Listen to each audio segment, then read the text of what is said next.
दोस्तों, साल 1999 दिसंबर के महीने की शुरुआत होती है और काठमांडू के एक जू में 5 लोग मिलते हैं। ये 5 लोग यहाँ पे अपने अलग अलग नाम रख रहे थे, जैसे कि चीफ, शंकर, भोला, डॉक्टर।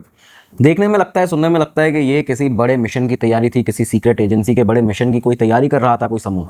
लेकिन असल में कुछ ही दिनों बाद ये पाँचों के पाँचों लोग भारत को एक बहुत बड़ा झटका देने वाले थे, क्योंकि यहाँ पे प्लानिंग हो चुकी थी और पूरी तरह से प्लानिंग कर चुके थे ये लोग कांदार हाईजैक की, इंडियन एयरलाइंस के उस विमान को हाईजैक करने की, जिसे आप लोग कांदार हाईजैक के नाम से जानते हैं, IC-814 हाईजैक के नाम से जानते हैं। और आज इसी पूरे केस के बारे में, इसी पूरे इवेंट के बारे में बात करने वाले हैं, आपको बताने वाले हैं कि आखिर कैसे कांदार हाईजैक हुआ था।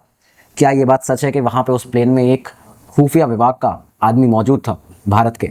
आखिर क्यों कोई एक्शन नहीं लिया गया जब वो विमान अमृतसर में 50 से 55 मिनट तक खड़ा रहा था? क्यों कोई मिलिट्री एक्शन, कमांडो एक्शन नहीं लिया गया?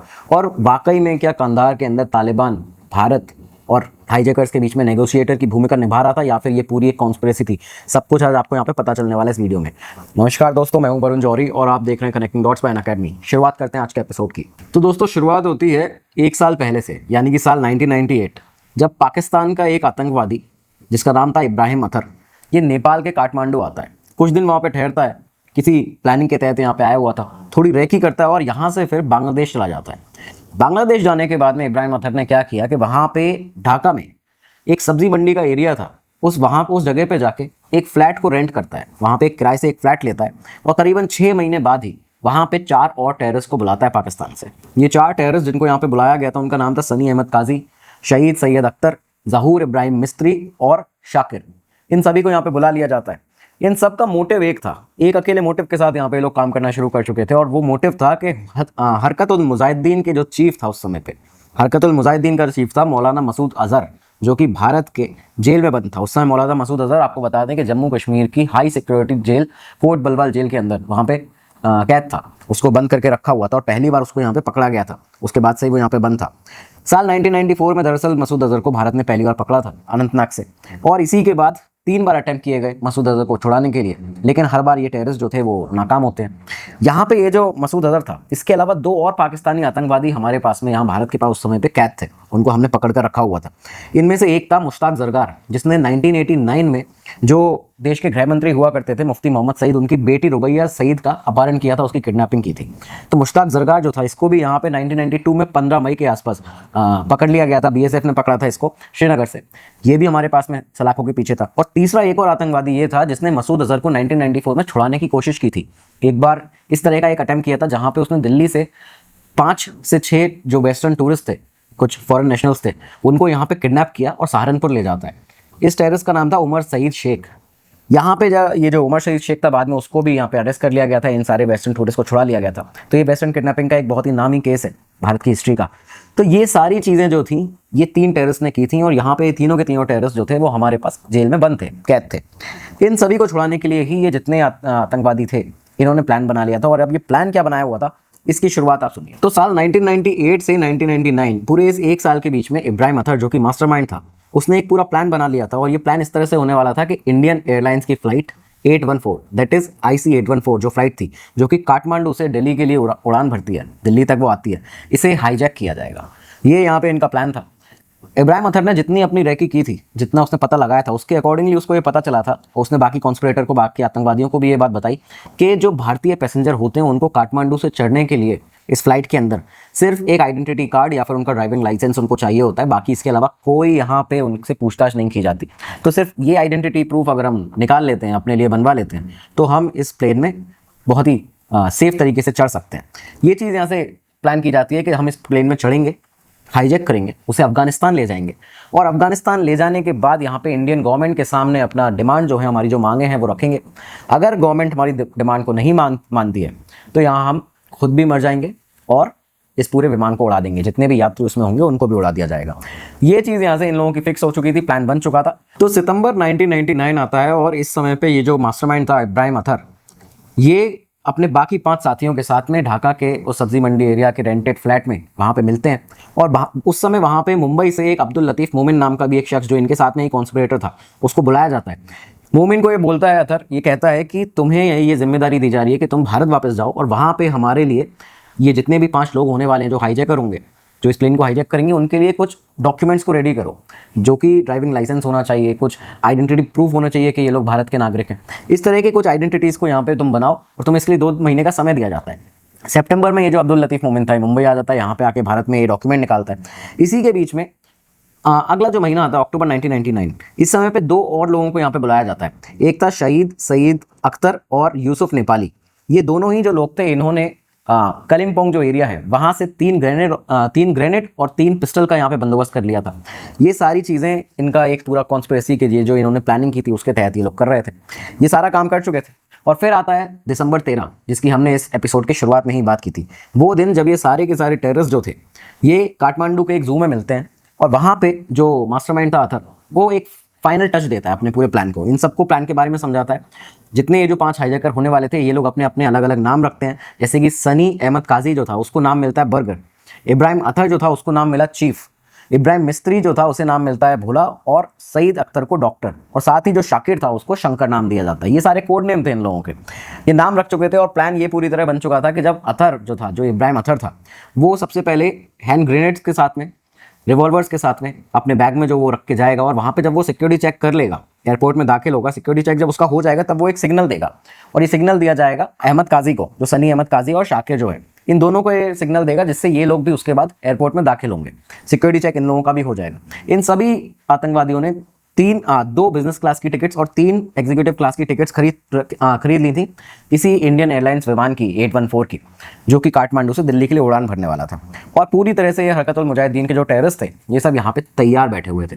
तो अब यहाँ पे जो आतंकवादी थे इनका प्लान पूरी तरीके से तैयार था। दिन आ जाता है 24 दिसंबर 1999 का, और ये वो दिन था, अगर आप देखें तो अगले ही दिन क्रिसमस था, 20वीं शताब्दी का आखिरी क्रिसमस। और काफ़ी सारे ऐसे टूरिस्ट थे, ऐसे यात्री थे जो कि भारत आने वाले थे अपने अलग अलग प्लान्स के साथ में। कुछ किसी के न्यू ईयर के प्लान्स थे, किसी के क्रिसमस के प्लान्स थे। और ये सभी इसी दिन, ये वही दिन था जहाँ पे IC-814 उस फ्लाइट में बैठकर ये लोग काठमांडू से, यानी कि नेपाल से, त्रिभुवन इंटरनेशनल एयरपोर्ट से दिल्ली के IGI एयरपोर्ट आने वाले थे। ये जो विमान था बेसिकली इंडियन एयरलाइंस का एयरबस A300 विमान होने वाला था, और शाम को 4 बजे ये नेपाल से अपनी काठमांडू से उड़ान भरता है। ये उड़ान भरने के लिए तैयार था। काठमांडू से कई सारे लोग यहाँ भारत आने वाले थे, उसमें कई सारे फॉरेनर्स भी थे फ्लाइट में। और इस एयरपोर्ट के बारे में आपको बता दें कि नेपाल के इस एयरपोर्ट की, जो कि कैपिटल सिटी का जो एयरपोर्ट है, वहाँ पे उस समय पे उसकी जो सिक्योरिटी व्यवस्था थी उसके बारे में बताते हैं कि उसकी सुरक्षा व्यवस्था भारत के किसी भी कस्बे के जो बस अड्डे होते हैं या रेलवे स्टेशन होते हैं वहाँ की सुरक्षा व्यवस्था से भी कम थी। वहाँ पे कोई सिक्योरिटी का अरेंजमेंट ही नहीं थे उस समय पे नेपाल में। दोस्तों, इस वीडियो में आगे बढ़ने से पहले एक ज़रूरी अनाउंसमेंट आप लोगों के लिए है, जो आपके लिए जानना बेहद ज़्यादा ज़रूरी है। देखिए, अनअकैडमी अब सिर्फ ऑनलाइन ही नहीं, ऑफलाइन भी अवेलेबल है, और ऑफलाइन सेंटर्स आप लोगों के लिए दिल्ली के करोल बाग में, मुखर्जी नगर में अवेलेबल हैं, साथ ही साथ उत्तर प्रदेश के प्रयागराज के सिविल लाइन्स में भी अवेलेबल है। और इन सभी सेंटर्स पर जो बैचेज हैं वो जल्द से जल्द स्टार्ट होने वाले हैं। एक बार उनके बारे में जान लीजिए। देखिए, करोल बाग सेंटर पर दिल्ली में 27 अगस्त से बैचेज जो है वो नए स्टार्ट होने वाले हैं। मुखर्जी नगर सेंटर पर 23 अगस्त से स्टार्ट होने वाले हैं नए बैचेज, जहाँ पे आपको 35% की छूट भी दी जा रही है। और अगर प्रयागराज की बात की जाए तो 26 अगस्त से वहाँ पे भी बैचेज शुरू होने वाले हैं। यहाँ पे आपको UPPSC के भी बैचेज अवेलेबल हैं, साथ ही साथ हिंदी इंग्लिश दोनों भाषाओं में बैचेज आपको मिल जाते हैं। दोस्तों, ये अनअकैडमी के वो कोर्सेज हैं, वो बैचेज हैं जो आपकी तैयारी को बहुत ज़्यादा मजबूत बनाते हैं। आप इस वीडियो के डिस्क्रिप्शन में जाके उस लिंक पर क्लिक कर सकते हैं, और अपनी जैसे ही आप सारी जानकारी फिल करेंगे तो उसी के साथ आप अपनी तैयारी को मजबूत करने के लिए एक बड़ा स्टेप भी लेंगे। ये जो विमान था इसमें करीबन 176 पैसेंजर होने वाले थे, 176 पैसेंजर्स, 15 क्रू मेंबर्स, ये सारे ऑन बोर्ड थे। कैप्टन देवी शरण जो थे वो पायलट होने वाले थे इस विमान के, और अनिल शर्मा जो थे वो चीफ फ्लाइट अटेंडेंट होने वाले थे। इसी के साथ करीबन शाम के 4 बजे जब सारे यात्री फ्लाइट में बैठ चुके थे, क्रू मेंबर्स ने, जो एयर होस्टेस थी, कैबिन क्रू था, उन्होंने अपने डिपार्टिंग जो रिचुअल्स होते हैं, सभी को फ्लाइट की पेटी, जो कुर्सी की पेटी बंदी है या नहीं, सामान ठीक से रखा है या नहीं, काफ़ी सारी चीज़ें जो भी इनके रिचुअल्स होते हैं वो सब देखते हैं। इसके बाद ही ये फ्लाइट जो थी IC-814 उसको काठमांडू ATC से, एयर ट्रैफिक कंट्रोल से 20 नंबर जो रनवे था वहाँ से उड़ने के लिए, उड़ान भरने के लिए उसको हरी झंडी दे दी जाती है। और इसी के साथ 4:05 पर ये विमान जो था यहाँ से उड़ान भर चुका था। उड़ान भर चुका है ये विमान। 4:25 की बात बताई जाती है। करीबन सिर्फ 20 मिनट के बाद ही, अब ये आतंकवादी भी, ये जो हाईजैकर्स थे, ये भी इस विमान में मौजूद थे। करीबन 20 मिनट के बाद जब ये विमान भैरवा टाउन के ऊपर से निकल रहा था, यानी कि इंडिया और नेपाल का जो बॉर्डर है वहाँ पे ये जो टाउन पड़ता है, वहाँ से जब ये निकल रहा था तो उस समय पे जो चीफ फ्लाइट अटेंडेंट थे अनिल शर्मा, उन्होंने टेलीकॉम पर पायलट से कहा अंदर कॉकपिट में कि आपके लिए चाय और कॉफ़ी जो है हम वो लेकर आ रहे हैं यहाँ से, बाकी क्रू मेंबर्स के लिए भी ला रहे हैं। तो यहाँ पे जैसे ही वो उस गेट की तरफ बढ़ते कॉकपिट की, पायलट की, जैसे उन्होंने वो गेट खोला है, उन्हें एक 5 फुट 3 इंच के एक आदमी ने, जो कि ग्रे कलर का सूट पहना था, लाल कलर का मास्क उसके चेहरे पर लगा हुआ था, एक मंकी कैप भी वो पहना हुआ था, पूरी तरह से उसने अपना चेहरा ढाक रखा था, एक हाथ में उसके ग्रेनेड था, दूसरे में पिस्टल थी। तो ये जो आदमी था अचानक से वहाँ पे खड़ा होता है और जो अनिल शर्मा थे उन्हें इस तरह से धक्का देता है कि वो सिर्फ गेट खोल पाए थे और उसके बाद उनको नीचे उसने गिरा दिया था, धकेल दिया था। और धकेलते ही ये आदमी कहता है कि कोई भी होशियारी नहीं करेगा, तैयारा हमारे कब्जे में है। तैयारा मतलब ये विमान जो है वो हमारे कब्जे में है। जैसे ही यहाँ से अनाउंस करता है ये आदमी, सभी लोग सकते में थे, सभी शॉक हो चुके थे कि आखिर ये हुआ क्या। अभी सिर्फ महज 20 मिनट हुए थे फ्लाइट को उड़े हुए, लोग ठीक से स्टेबल भी नहीं हो पाए थे, बैठ भी नहीं पाए थे। अब जैसे ही यहाँ पे हाईजैकर प्लेन को एक तरह से हाईजैक पूरी तरह कर ही चुके थे, जो टेररिस्ट था वो फ्लाइट के कॉकपिट में घुसता है, वहाँ पे पायलट से जाके कहता है कि बंदूक की नोक पर उनको कहा जाता है कि आप इस विमान को वेस्ट की तरफ फ्लाई करिए, वेस्ट की तरफ उड़ाइए, यानी कि लाहौर ले जाइए यहाँ से। अब विमान आने के लिए उड़ा था भारत दिल्ली के अंदर, दिल्ली आना था, उसी उतना ही फ्यूल उस विमान में भरा गया था, उतना ही फ्यूल उसमें था। रिफ्यूलिंग की लगातार आवश्यकता पड़ती अगर लाहौर ले जाते तो देवी शरण जो कैप्टन थे, उन्होंने जो पायलट थे, उन्होंने यही कहा, कैप्टन देवी शरण ने, कि यहाँ पे हमारे पास इतना ज़्यादा फ्यूल नहीं है कि हम इसे ले जा पाएँ वहाँ तक। तो ये जो टेररिस्ट था जिसको बताया जाता है कि ये इब्राहिम अथरी था, जो कि चीफ था इन सबका, जो मास्टरमाइंड था, उसने कहा कि अगर ऐसा नहीं करोगे तो अभी के अभी इस विमान को उड़ा दिया जाएगा, हम इसको ख़त्म कर देंगे। बताते हैं कि इस समय ये विमान लखनऊ के ऊपर से उड़ान भर रहा था, ये भारत में दाखिल भी हो चुका था और लखनऊ के ऊपर से उड़ान भर रहा था। बाकी 4 टेररिस्ट भी अब तक अपनी पोजीशंस को ले चुके थे। क्रू मेंबर्स टोटल मिला के अगर क्रू मेंबर्स और यात्रियों को देखा जाए तो 191 लोग, 191 ऐसे लोग थे जिनको बंदी बना लिया गया था। और अब तक भारत में ये पता ही नहीं था कि हमारा एक ऐसा विमान है, हमारी इंडियन एयरलाइंस का एक विमान है जिसको इन पाकिस्तानी आतंकवादियों ने हाईजैक कर लिया है।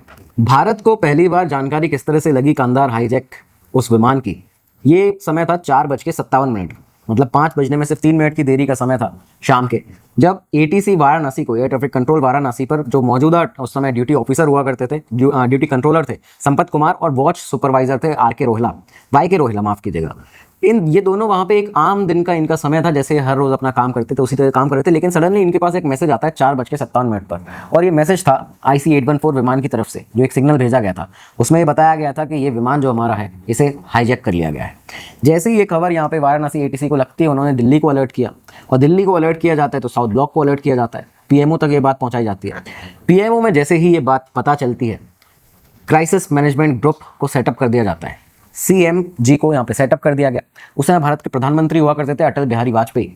वाजपेयी जी खुद एक दौरे पर थे, तो वो विमान में ही थे जिस समय ये विमान कांधार हाईजैक जो हुआ है, उस समय पे भारत के प्रधानमंत्री खुद उसी पूरे जोन में वहीं पे कहीं ना कहीं अपने विमान में दौरा कर रहे थे।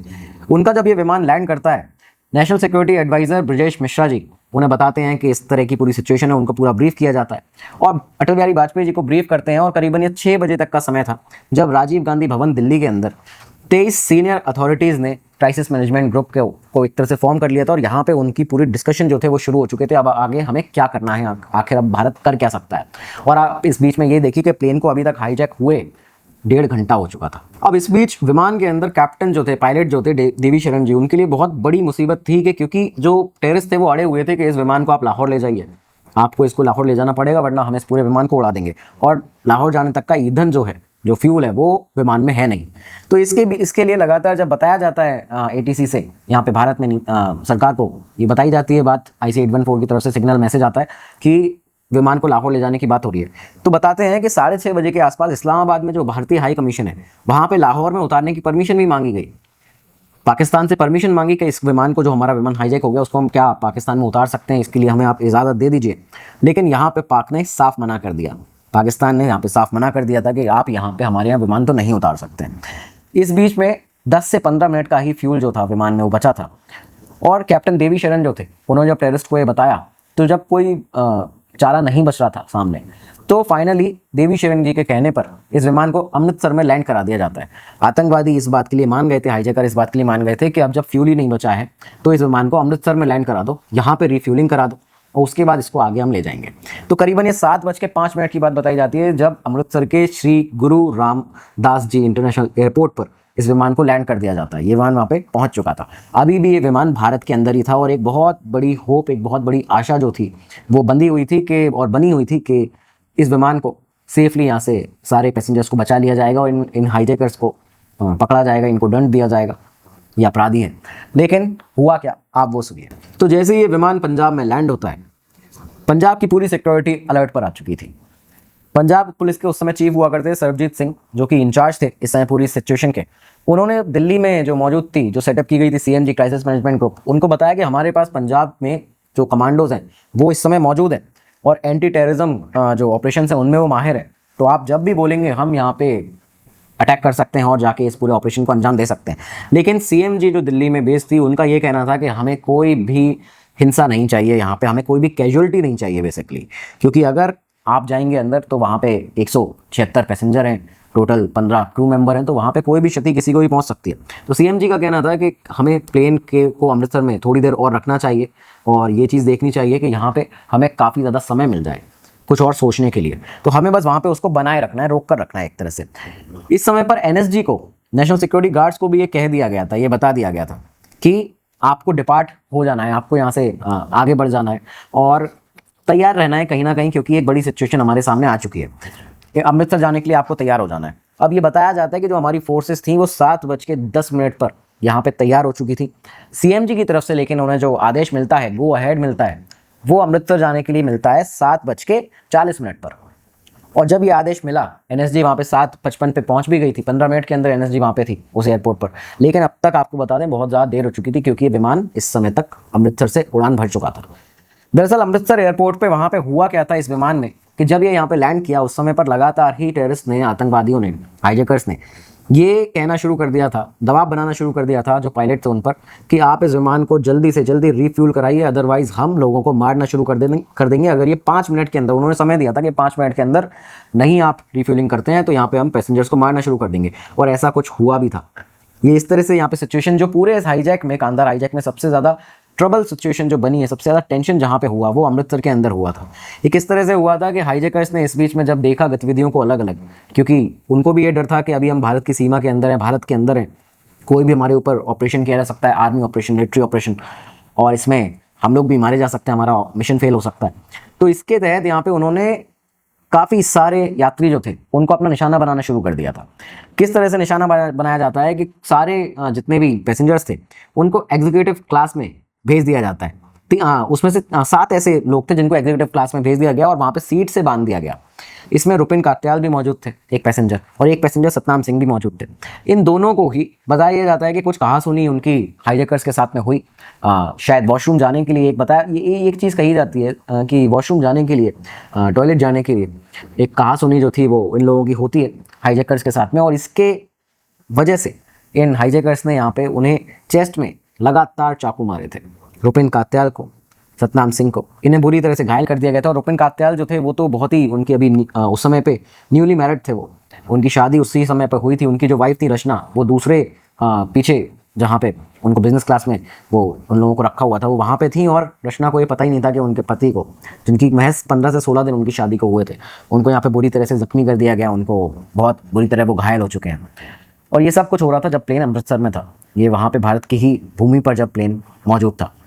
हाईजैकर्स इस बीच लगातार कॉकपिट में जाकर ये पायलट को कह रहे थे, देवी शरण जी को, कि हमने इतने पैसेंजर्स को मार दिया है, हमने 4 पैसेंजर को मार दिया है, 3 पैसेंजर को मार दिया है, और लगातार डरा रहे थे कि हम और भी लोगों को मार देंगे अगर अब आपने रिफ्यूलिंग नहीं कराई।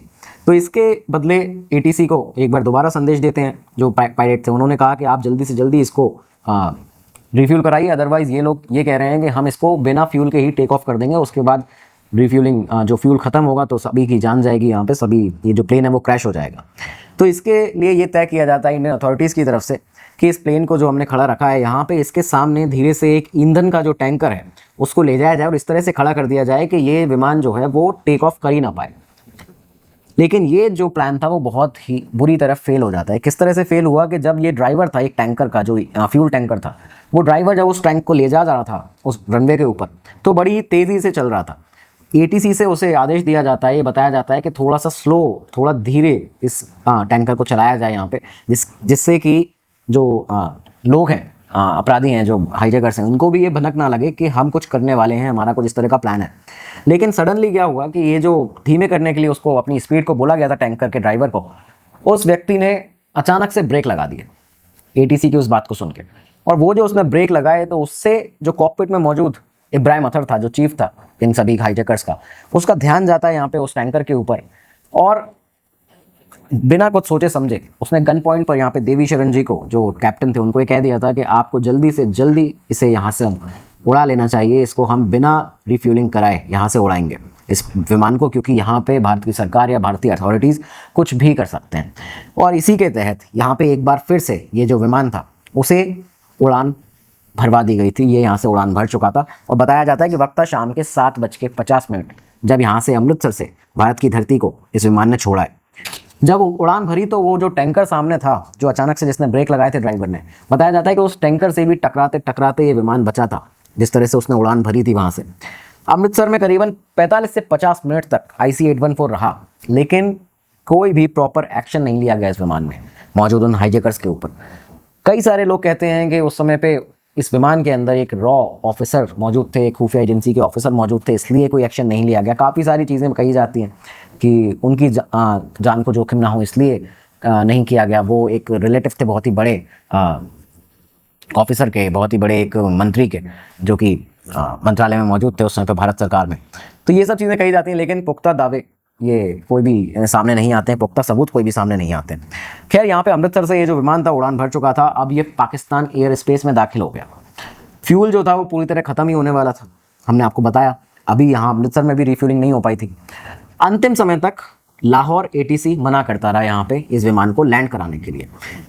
आतंकवादी कैप्टन देवी शरण पे परमिशन लेने के लिए लगातार दबाव बना रहे थे कि लाहौर में इसको लैंड कराना ही कराना पड़ेगा। और इसके बाद यहाँ तक नौबत आ गई थी कि आतंकवादियों ने कैप्टन से कहा, पायलट से कहा कि आप अगर परमिशन नहीं मिल रही है तो आप बिना परमिशन के ही लैंड कर दीजिए, लाहौर में कहीं भी लैंड कर दीजिए। इस तरह की एक तरह से जाहिल जो दिमाग होता है वो यहाँ पे सामने दिखता है कि उन्होंने कहा कि अगर नहीं मिल रही परमिशन को तो कहीं भी लैंड कर दो। पाक अथॉरिटीज़ ने इस समय पे क्या किया, लाहौर ATC ने क्या किया था, एक और बहुत ही बुरी एक एक्शन जो कहा जाएगा पाकिस्तान का। इन लोगों ने रनवे की लाइट्स को बंद कर दिया। जो सारी लाइट्स थी रनवे की उस लाहौर एयरपोर्ट की, उसको बंद कर दिया, जिससे कि जो कैप्टन देवी शरण हैं, जो पायलट हैं, वो उस रनवे को देख ही ना पाए, एयरपोर्ट को लाहौर के, तो वो वहाँ पे लैंड ही नहीं कर पाएंगे। तो ये चीज़ यहाँ पे सामने आती है कि इतना एक बेकार कदम पाकिस्तान ने यहाँ पे उठाया था। और इसके लिए क्या किया गया कैप्टन देवी शरण जी के द्वारा, कि इन्होंने अपना एक बहुत ही अच्छा प्लान बनाया। उस पॉइंट पे जो उन्होंने ये किया है वो काबिल तारीफ है। उन्होंने क्या किया था कि एक प्लान उन्होंने ऐसा बनाया कि ऐसा दिखना चाहिए पाकिस्तान की ATC को कि हम इस प्लेन को क्रैश करने वाले हैं आपके किसी भी एक एरिया में, यानी कि आपका एक जो क्राउडेड एरिया है जहाँ पे आपके लोग रहते हैं, जहाँ पे पाकिस्तान की आम जनता जो है वो रहती है। तो हम यहाँ पे, क्योंकि हमें कुछ दिख नहीं रहा है, हमें कुछ समझ में नहीं आ रहा है, आपकी ATC की तरफ से हमें नहीं मिल रहा है जो परमिशन है वो, तो हम यहाँ पे मजबूर हैं, इसलिए हम लैंड कर देंगे, क्रैश कर देंगे एक तरह से इस प्लेन को आपके किसी भी एरिया के अंदर। तो कैप्टन देवी शरण जी ने एक हाईवे की तरफ इस प्लेन को उतरते हुए यहाँ पे दिखाया, लेकिन ये वो फूल कर रहे थे एक तरह से लाहौर के ATC स्टाफ को, उन ऑपरेटर्स को, कंट्रोलर्स को। और इसी को देखते हुए लाहौर ATC ने सडनली उस रनवे की पूरी लाइट्स को जलाया और उन्हें सिग्नल दिया कि ठीक है आप यहाँ पे लैंड कर सकते हैं। और फाइनली जाके ये जो प्लेन था IC-814 ये लैंड होता है लाहौर एयरपोर्ट पर। अब ये प्लेन जो था IC-814 वो लाहौर में लैंड होता है, पाकिस्तान में इसकी रिफ्यूलिंग की जाती है। कैप्टन देवी शरण जी ने रिक्वेस्ट की थी पाकिस्तान अथॉरिटीज़ से, एयरपोर्ट अथॉरिटीज़ से, कि जो भी इंजर्ड पैसेंजर्स हैं उन्हें यहाँ पे एटलीस्ट उतार दिया जाए, यहाँ पे उनको एक रिलीफ के लिए उतार दिया जाए और आप उन्हें वापस भारत भेज दीजिएगा। लेकिन पाकिस्तान ने इस बात से पूरी तरह से इनकार कर दिया। तो ये एक इंसानियत जो है वो भी पाकिस्तान ने वहाँ पर नहीं दिखाई थी। और ये क्यों था, क्योंकि ये पूरा जो हाईजैक था ये पाकिस्तान की तरफ से ही बैक था। ISI वहाँ पे लगातार इन हाईजैकर्स की मदद कर रही थी, शुरुआत में भी मदद की है और बाद में भी मदद करती हुई आई है। आपको सब कुछ बताएंगे यहाँ पे। पाकिस्तान ने क्या किया था, एक और बहुत ही गलत एक एक्शन जो पाकिस्तान का रहा था उस समय पे कंधार हाईजैक के दौरान। पाकिस्तान में जो भारत के इंडियन एम्बेसडर थे G पार्थसारथी, उन्हें जब यहाँ पे हाईजैकर से बातचीत करने के लिए लाहौर भेजा जाने वाला था, उनको हेलीकॉप्टर जो मिलना था यहाँ लाहौर जाने के लिए, क्योंकि वो जल्दी से वहाँ पहुँचना चाहते थे, हाईजैकर से बातचीत करना चाहते थे भारत की तरफ से, उन्हें उस हेलीकॉप्टर को देने में भी पाकिस्तान ने देरी कर दी।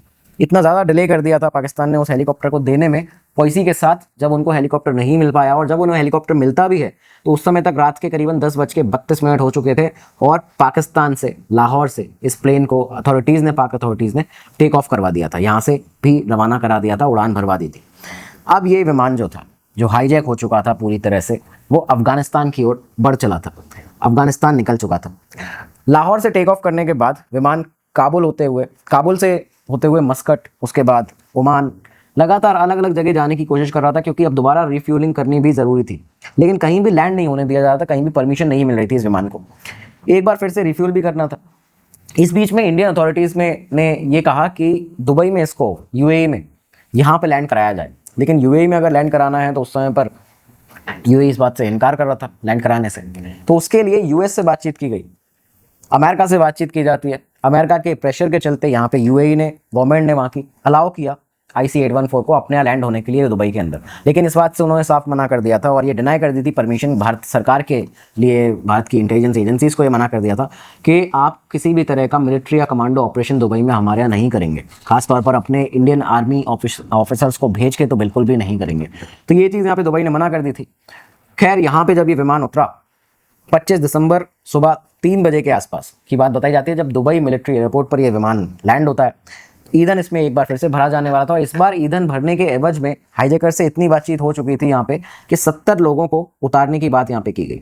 हाईजैकर से कहा गया कि आप यहाँ पे 70 लोगों को उतार दीजिए, जो भी लोग यहाँ पे मौजूद हैं प्लेन में उनमें से। लेकिन उन्होंने, इन हाईजैकर्स ने सिर्फ 26 यात्रियों को यहाँ पे रिहा किया था, जिसमें काफ़ी ज़्यादा जो मैक्सिमम जो यात्री थे 26 में से, वो या तो बीमार लोग थे या वृद्ध थे, बुजुर्ग थे, या फिर औरतें या बच्चे थे। इन सभी को लेने के लिए सिविल एविएशन मिनिस्टर उस समय के शरद यादव जो थे वो पहुंच जाते हैं दुबई, और दुबई जाके इन्हें लाया जाता है। और यही दुबई का एयरपोर्ट था जहां पे रुपिन कात्याल, जो एक अकेले व्यक्ति थे इस पूरे हाईजैक में, जिनकी मौत हुई थी, जिनकी हत्या की गई थी इन हाईजैकर्स के द्वारा, रुपिन कात्याल का जो पार्थिव शरीर था उसको भी यहाँ दुबई में उतारा जाता है, उन्हें भी यहाँ से भारत लाया जाता है। इसके बाद ये विमान जो था वो अफगानिस्तान के लिए काबुल की तरफ उड़ान भरने लगा था। उड़ान भरता है काबुल एयरपोर्ट की तरफ, लेकिन हाईजैकर्स बीच में ही इस जो कैप्टन थे देवी शरण, उनसे कहते हैं कि इस विमान को कंधार ले चलो। कंधार ले जाने के लिए कहा जाता है। उस समय पे अफगानिस्तान में तालिबान की सरकार हुआ करती थी और ये बहुत ही ज़्यादा एक चिंता का विषय था भारत सरकार के लिए भी, उन पायलट के लिए भी, कि आखिर कंधार क्यों ले जाया जा रहा है इस विमान को। लेकिन यहाँ पे आतंकवादी जो थे, जो हाईजैकर्स थे, उन्होंने ये आदेश दे दिया था, एक तरह से बंदूक की नोक पर ये सारा कुछ काम हो रहा था, और ये कह दिया गया था कि इस विमान को कंधार ले जाओ। अगले दिन सुबह 26 दिसंबर का वो दिन था जब सुबह 8 बजे विमान कंधार हवाई अड्डे पर लैंड करता है। इस विमान में अभी तक जितने भी लोग थे, जितने पैसेंजर्स थे, वो काफ़ी ज़्यादा घंटों से, करीबन 2 से 3 दिन यहाँ पे हो चुके थे, वो बंदी बने हुए थे अभी तक। IC-814 विमान में अगले 6 दिनों तक ये लोग इसी तरह से बंदी बने भी रहने वाले थे। वो इनके लिए एक तरह से जेल की तरह होने वाला था। ये किस तरह से हुआ अब आप ये देखिए। जैसे ही यहाँ पे लैंड करता है विमान कंधार में, जितने भी तालिबानी मिलिटेंट्स थे उन्होंने इस पूरे विमान को घेर लिया। तालिबान के द्वारा ये कहा गया कि हम ये इसलिए कर रहे हैं जिससे कि जो हाईजैकर्स हैं वो किसी भी आपके भारत के जो यात्री हैं उनको, किसी भी यात्री को कष्ट ना पहुंचाएं, उन्हें हार्म ना करें। लेकिन असल में ये कहा जाता है, ये बताया जाता है सोर्सेज के द्वारा भी और काफ़ी ऑथेंटिक सोर्सेज के द्वारा भी, कि जो तालिबान था उस समय पर उसने सिर्फ ये इसलिए किया था जिससे कि कोई भी इंडियन ऑपरेशन हम वहाँ पे ना करें, कोई भी मिलिट्री ऑपरेशन वहाँ पे ना करें। उनसे हाईजैकर्स को बचाने के लिए, हमारी आर्मी से हाईजैकर्स को बचाने के लिए, किसी भी ऐसे ऑपरेशन से, सिर्फ इसलिए यहाँ पे तालिबान के जो मिलिटेंट्स थे उन्होंने उस पूरे विमान को घेर लिया था। इसके बाद पूरी दुनिया भर का अटेंशन पाने के लिए तालिबान ने क्या किया, तालिबान ने एक मीडिएटर का रोल प्ले किया भारत सरकार के और उन हाईजैकर्स के बीच में, ये दिखाने के लिए कि हम यहाँ पे देखिए हम यहाँ पे पीस के लिए पहली बार हम काम कर रहे हैं, हम पीस के लिए भी काम कर सकते हैं, ये दिखाने के लिए यहाँ पे ये काम करना शुरू किया। उस समय पे तालिबान का जो हेड था मुल्ला उमर और उनका विदेश मंत्री जो वकील अहमद मुतक्किल, इन दोनों ने ही हाईजैकर्स से पहले बातचीत करना शुरू किया। अभी तक भारत सरकार की हाईजैकर्स से बातचीत भी नहीं हुई थी, तालिबान की तरफ से बातचीत शुरू हो गई थी। भारत की तरफ से करीबन 68 घंटे के बाद IC-814 के हाईजैक के पहली बार एक ऑफिसर, भारत के जो खुद के हमारे ऑफिसर थे, फर्स्ट इंडियन ऑफिसर जो कांधार पहुंचे इन हाईजैकर से बातचीत करने के लिए, वो थे AR घनश्याम। AR घनश्याम उस समय पे इंडियन हाई कमीशन इस्लामाबाद में कॉमर्शियल काउंसलर थे, उस पद पर थे। और AR घनश्याम यहाँ पे पहुंचते हैं डायरेक्ट कॉन्टैक्ट एस्टेब्लिश करने के लिए उन हाईजैकर्स के साथ में। घनश्याम ने जो अपनी पहली रिपोर्ट भेजी थी, घनश्याम जी की पहली रिपोर्ट में जो फैक्स के जरिए 27 दिसंबर की दोपहर को दिल्ली आती है, जो भारत पहुंची थी, उसमें ये साफ तौर पर इन हाईजैकर्स ने बता दिया था, धमकी दी थी कि हम एक एक करके अब इन पैसेंजर्स को मारना शुरू करने वाले हैं अगर आपकी एक टीम नेगोशिएटर्स की फौरन कंधार नहीं पहुंचती है दिल्ली से। तो आप भारत से एक टीम जो है वो यहाँ पे भेजिए। और एग्जैक्ट इस बार इन हाईजैकर्स ने टाइम भी लिख के दिया था, 1:40, ये जो दिन है 27, ये जो अगला दिन होने वाला 28 दिसंबर, इसके 1:40 पर अभी अगर आपकी कोई भी लोग जो आपके हैं वो नहीं आए यहाँ पे, तो हम इन लोगों को एक एक करके मारना शुरू कर देंगे। फौरन भारत में यहाँ दिल्ली में 52 लोगों की एक टीम को बनाया जाता है, एक टीम को जल्दी से जल्दी कांधार रवाना किया जाता है। इस टीम के अंदर 7 सीनियर ऑफिसर्स थे, जिसमें जो कोर नेगोशिएटिंग टीम होने वाली थी, उनके साथ में कुछ मेडिकल स्टाफ के लोग थे, कुछ रिलीफ ट्रू के लोग थे। ये सभी लोग एक साथ 52 लोगों की टीम यहाँ से कंधार रवाना की जाती है। इस पूरी टीम के अंदर जो 7 नेगोशिएटर्स थे उसमें एन सांधु थे इंटेलिजेंस ब्यूरो के, CD सहाय, अजीत डोभाल साहब, आनंद धरनी साहब RAW के थे, ये रॉक से थे यहाँ पे। विवेक काटजू जो थे वो एक्सटर्नल अफेयर्स मिनिस्ट्री से थे, जो कि इस पूरी नेगोशिएटिंग टीम को लीड भी कर रहे थे। तो ये सभी यहाँ पे पहुंच जाते हैं कंधार, और इसके बाद बहुत लंबे नेगोशिएशन जो थे, एक तरह से वो दौर जो नेगोशिएशन का था वो शुरू हो जाता है इन हाईजैकर्स के साथ में।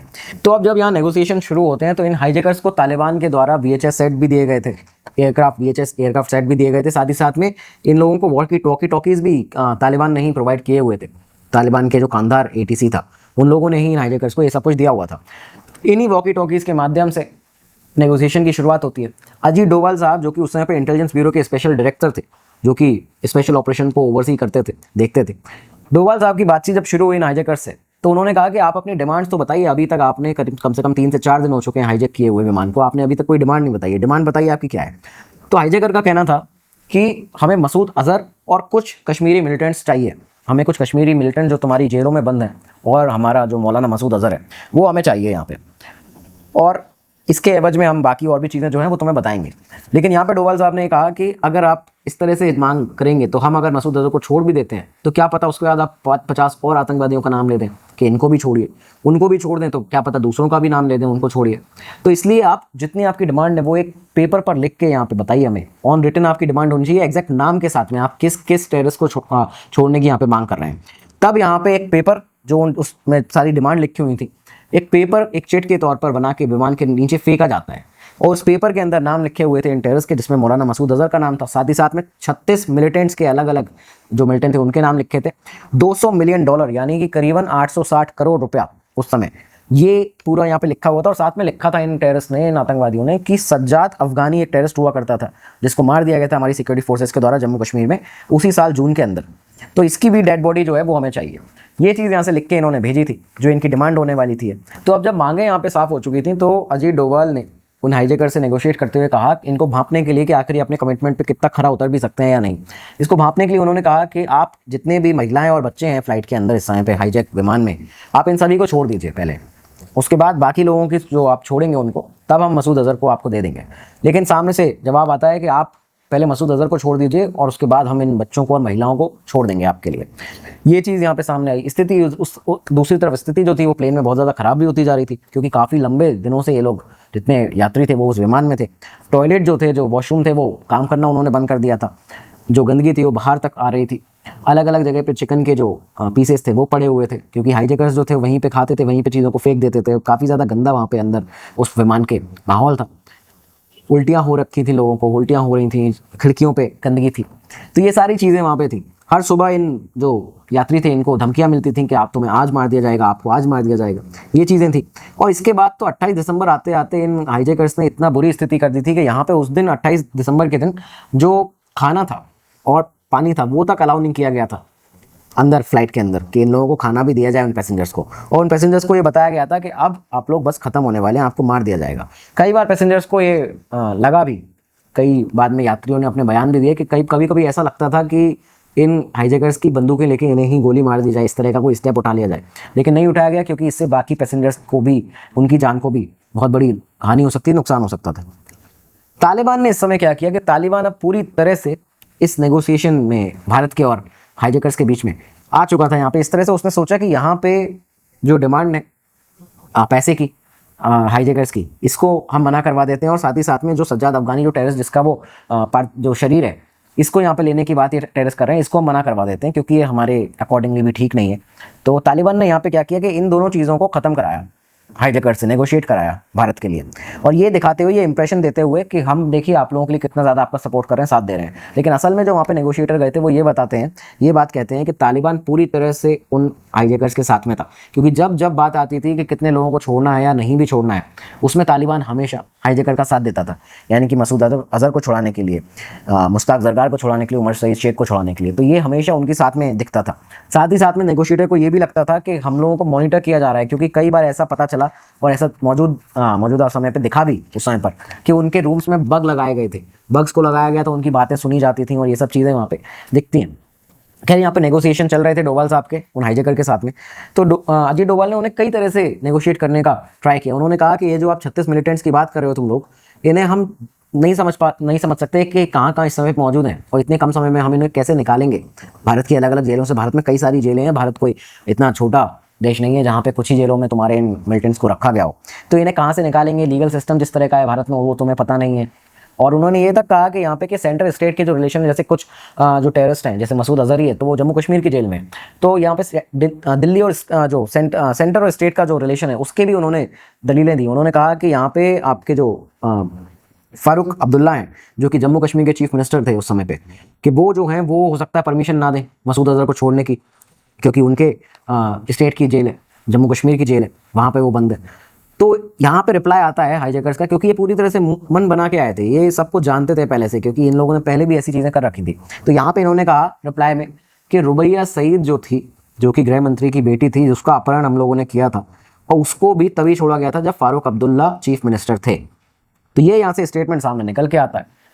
इन सारी चीज़ों से साफ हो चुका था कि ये लोग मानने वाले नहीं है, नेगोशिएशन उतना ज़्यादा नहीं हो पाएगा। लेकिन फिर भी 29 दिसंबर की रात तक बताया जाता है कि अजीत डोभाल साहब ने नेगोशिएशंस को पूरी तरह से स्केल डाउन कर लिया था। मतलब ये जो इनकी डिमांड थी उनको स्केल डाउन कर दिया था हाईजैकर्स की, और फाइनली ये बात फिक्स हो चुकी थी कि अब 3 टेररिस्ट जो है उनको छोड़ा जाएगा, जो कि मौलाना मसूद अजहर, मुश्ताक जरदार और उमर सईद शेख। इन तीनों को छोड़ने की बात हो चुकी थी। तालिबान ने भी इस समय पे आके लगातार में एक ऐसा माहौल क्रिएट कर दिया था वहाँ पे, क्योंकि तालिबान ने अपना एक स्टेटमेंट जारी कर दिया। तालिबान को ये डर था कि एंटाबे स्टाइल का जो एक कमांडो ऑपरेशन है, कमांडो रेड है, वो भारत की तरफ से ना हो जाए तालिबान के अंदर इन हाईजैकर्स के ऊपर। इसके लिए यहाँ पे तालिबान ने अपना स्टेटमेंट इशू कर दिया था कि अगर आप जल्दी से जल्दी यहाँ से अपना नेगोशिएशन पूरा नहीं करेंगे तो हम इन हाईजैकर्स को कह देंगे कि आप रिव्यूल करिए और निकल जाइए यहाँ से कहीं और, आप इस विमान को कहीं पे और ले जाइए, हम यहाँ पे तालिबान में अब और कुछ नहीं चाहते हैं। तो ये चीज़ भी यहाँ पे साफ होती है, यहाँ से सामने आती है। इंटेलिजेंस की एजेंसीज की जो रिपोर्ट थी भारत में वो ये थी कि अगर और देरी की गई तो 1 जनवरी जो साल जो नया आने वाला है, 1 जनवरी को ये जो लोग हैं हाईजैकर्स हैं इस विमान को ब्लो कर देंगे, इस विमान को उड़ा देंगे। ये बात यहाँ से सामने आती है। और 30 दिसंबर का वो दिन था जब सभी पैसेंजर्स को इन हाईजैकर्स ने ये कह दिया गया था इनके द्वारा कि आप सभी अपने घुटनों पर बैठ जाइए, अब आप लोग खत्म होने वाले हैं, आप सबको मार दिया जाएगा। लेकिन आखिरकार नेगोशिएशंस जो थी वो फाइनल होती हैं अगले दिन, 31 दिसंबर का जो दिन आया था 1999, 31 दिसंबर, उस दिन नेगोशिएशंस फाइनल होती हैं। फॉरेन मिनिस्टर जो थे उस समय पे जसवंत सिंह, उनके साथ भारतीय विमान में 4 यंग ऑफिसर, जिसमें फॉर्मर CBI के डायरेक्टर AP सिंह थे, chief vigilance officer Indian Airlines के रंजीत नारायणन भी मौजूद थे, operation in charge of SPG Satish Jha वो भी मौजूद थे, और senior IPS officer Surendra Pandey मौजूद थे। ये सभी लोग कांधार के लिए यहाँ से रवाना होते हैं, और लेकिन ये अकेले रवाना नहीं हो रहे थे, इनके साथ में वो 3 टेररिस्ट भी थे जिनको ये हाईजैकर्स छुड़ाना चाहते थे, मौलाना मसूद अजहर, उमर सईद शेख और मुश्ताक अहमद जरदार। ये सभी कांधार पहुँचते हैं। कांधार में 2 बातों पर सहमति बन चुकी थी हाईजैकर्स के और भारत सरकार के बीच में, कि पहले इन सारे तीनों टेररिस्ट की जिनको छुड़ा कर लाया गया यहाँ पे, इनकी जांच की जाएगी, इनको एक तरह से पहचान इनकी की जाएगी कि आखिर ये वही लोग हैं या नहीं। और इसके लिए पूरी तरह से पाकिस्तान से इनके फैमिली के कुछ लोगों को ISI के लोग जो थे वो लेकर आए थे तालिबान कांधार, और वहाँ पे जाके इन तीनों की जब पहचान हो चुकी थी उसके बाद में यात्रियों को जो बंधक बने हुए थे इतने पूरे 1 हफ्ते से, उनको नीचे उतारा जाता है। नीचे उतारा गया, यहाँ पे तालिबान की तरफ से, ISI की तरफ से इन तीनों टेररिस्ट को पूरी सेफली इनको पाकिस्तान ले जाया जाता है। जितने हमारे पैसेंजर्स थे उन सभी को यहाँ पे भारत लाया जाता है स्पेशल विमान से, और इस तरह से ये जो कांधार हाईजैक था ये ख़त्म होता है। तो दोस्तों ये थी कहानी कांधार हाईजैक की, IC-814 विमान के हाईजैक की, जो आज हमने आपको सुनाई है यहाँ पे। और उम्मीद है आपको पूरी जानकारी यहाँ पे मिल चुकी होगी, कैसे हाईजैक हुआ था, कैसे तालिबान ने अपना रोल यहाँ पे प्ले किया था एक मीडिएटर का, लेकिन असल में वो मीडिएटर का रोल प्ले नहीं कर रहा था, वो यहाँ पे कॉन्स्पिरेटर ही था। ये पाकिस्तान, ISI, तालिबान की पूरी एक मिली भगत थी, जहाँ पे आतंकवादियों के साथ इन्होंने मिलकर, आतंकवादी संगठनों के साथ मिलकर कांधार हाईजैक को अंजाम दिया। और किस तरह से इस कांधार हाईजैक में चीज़ें चली, कैसे अजीत डोभाल साहब ने, जो बाकी ऑफिसर्स थे उन लोगों ने काम किया, और आखिर कैसे अटल बिहारी वाजपेयी गवर्नमेंट ने यहाँ पे 176 पैसेंजर्स को बचाया और इन 3 टेररिस्ट को छोड़ा था। तो ये कहानी थी। उम्मीद है आपको कहानी पसंद आई होगी, और पूरा ये केस जो आज हमने आपको बताया पसंद आया होगा। इस पूरी वीडियो को लाइक कीजिएगा, सब्सक्राइब कीजिएगा चैनल को, और ज़्यादा से ज़्यादा शेयर भी करिएगा। साथ ही साथ में ये भी बताइएगा कि आपको ये कहानी कैसी लगी अपने कमेंट सेक्शंस में, और इस वीडियो के डिस्क्रिप्शन में जाके जितने भी कोर्सेज हैं, बैचेज़ हैं अनअकैडमी के, उन सभी को एक बार ज़रूर देखिएगा। जो नीचे आपको लिंक मिलेगा वहाँ पे आप क्लिक करेंगे अपना फॉर्म फिल करेंगे तो आप ऑफलाइन सेंटर्स पे भी आ सकते हैं और साथ ही साथ में बहुत अपनी तैयारी के लिए एक मजबूत कदम जो है वो उठा सकते हैं। अब मिलेंगे अगले एपिसोड में, तब तक के लिए दीजिए इजाज़त। नमस्कार, धन्यवाद, जय हिंद, जय भारत।